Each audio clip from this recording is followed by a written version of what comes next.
What's going on, everyone? Chris here with Clutter Reduction Junk Removal. We're about to head in to get our massage to try to fix up our lower back a little bit before we go back to marketing, which is going to be a real estate offices with these little granola bar dishes here. This is something I've been trying to do every Tuesday, is to treat myself in the morning, do a little bit of social media, and then market all day and network at night. So that's what I've been trying to do for Tuesdays. Unless something pops up, then of course I handle it. But that's what we're doing right now. And it's like a nice little relaxing just day of balance.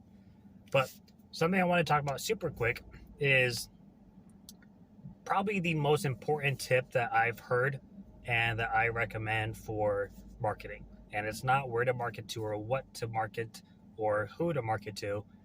It's more of a background operation, and that is to find out how people heard about you, whether they are just calling you just to ask questions or they actually book with you. A call is just as important as a booking. The only difference is you didn't close a sale. But somebody calling you has the same intention of using you as somebody who actually books. So you have to treat it that way. So if somebody just calls and says, hey, how much would it cost to remove a mattress? You might think, oh, it's just one of these fucking people again. Find out how they heard about you. Say, yeah, I can help you out with that. You might be asking how I heard about you. Oh, I saw your yard sign. Okay, great. And then you can tell them the price and they hang up on you. That's fine. But maybe you got someone who said, hey, so we have a whole bedroom worth of stuff. I was referred to you by a local realtor I know. When can you come out and take care of that? You say, okay, we'd be happy to help with you. Thank you for letting me know a realtor. Do you mind me asking if you know who the realtor it is and what branch? You can ask details about it so you can go back and maybe thank them later on. But you got what you needed. If they didn't say anything, you could ask, oh, how did you hear about it? Say, oh, the local realtor from so-and-so branch. Okay, perfect. Write that down. The good thing about knowing how people found about you is for two things. One, you find out what works. Two, you find out what doesn't work. So what I like to do personally is I have an Excel sheet that has all of my information of everything I do for the business, for jobs, and for customers. And I have a column that talks about how people heard about me. And I'll try to keep it pretty generic. I'll either do social media, Google, truck branding, yard signs, and repeat clients and referrals. And what I would do is at the end of every quarter, at the end of every year, I'll go through, highlight that column, create a pie chart out of it so I can see the percentage. And that'll tell me what's working and what's not. What do I need to push for? If you do 10 different marketing sources, maybe you do, online presence, whether it's like SEO, or maybe even do Google ads or something, and then you're on social media like Facebook and Nextdoor. Maybe you do door hangers and yard signs, and you do guerrilla marketing, and you do truck branding, and you go and maybe you sponsor events or something to try to get your billboard up or whatever.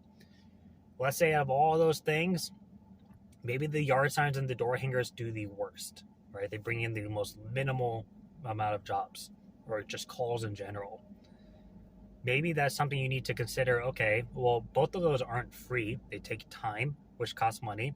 They take energy, which affects your time and your value. And then on top of that, the material itself costs money.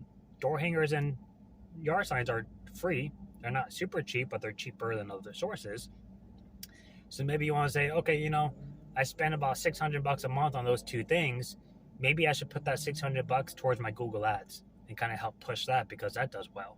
And I'm just going to help strengthen what already does well because it's already a strong source. There's a pretty slim chance that you're going to have a source that performs really well, invest more money and time into it, and it's going to start to go down. Not usually the case. So you have to assume that whatever is working for you, if you put more effort and time into it and focus on it, really hone in on it, is going to amplify versus getting worse. So it's just valuing your time, your energy, and your effort into what works for you versus what doesn't. There's a rule of thumb that I learned about 2 years ago from a book I read, and then I started hearing it all of a sudden, which was to assume that the top 20% of your clientele, like your jobs, so whether that's like realtors or commercial or like your big jobs, your biggest income jobs are coming from the top 80% of what you do. So whatever that top 80% it is, continue doing it, amplify on it, grow it. So that way that top 20% becomes more and more lucrative. And then like the other 20% of what you do, maybe the background small tasks, if it's not yielding results, maybe stop doing it and focus on what does work. So that's just something that I like to push for. If anybody ever asks me, that's what I say. I've heard it from professionals that make a lot more money than I do, that are much more successful than I am. They have much larger businesses.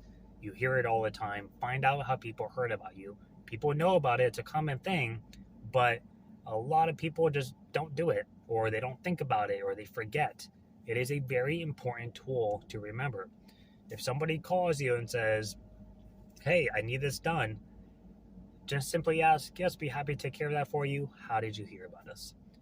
If you have an online inquiry on your website, make one of the inquiry forms mandatory and ask, how did you hear about us? That's what I do on my website. So every time somebody inquires on my website, I require a name, a phone number, an email, an address, and how did you hear about us? It's solving all the questions I need. And now I can just look back and say, okay, they found me through Google. Okay, they found me through Realtor. Oh, they saw me parked out by their local office. I'm finding out how they heard about me. If I forget to ask and I did a job for them, I'll either text them or email them afterwards and say, hey, all your invoices have been sent over. By the way, how did you hear about me?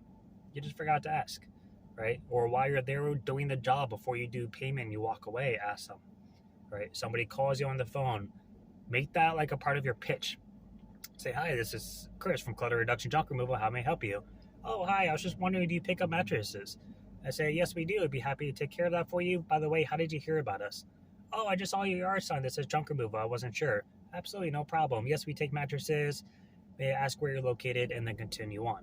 So find ways to incorporate it in your pitch so you don't forget, and then use the source to find out what works for you for marketing-wise. So that's my tip. I have to go into my massage, and I will see you guys next time. This whole rest of the week, we are doing a new service that I started. I was going to push for next year, but I told like 4 people about it, and all of a sudden all these jobs kept coming up that were like related to it, and I was like, that's weird. So I'll be talking about that later on. I'll try to film parts of it. It's still junk removal related, but it's a little bit of a different service than what I've seen most people doing, and it's something I've been pretty interested in trying out. So I'll be sure to get some of that later on this week. Until then, I hope everybody is staying busy for the fall, and hope nobody is slowing down too much. Despite it being fall, last year was kind of iffy. This year has been pretty steady for September and October and so on. So I'm hoping it continues that way, and I hope you are too. I'll see you guys next time. Bye.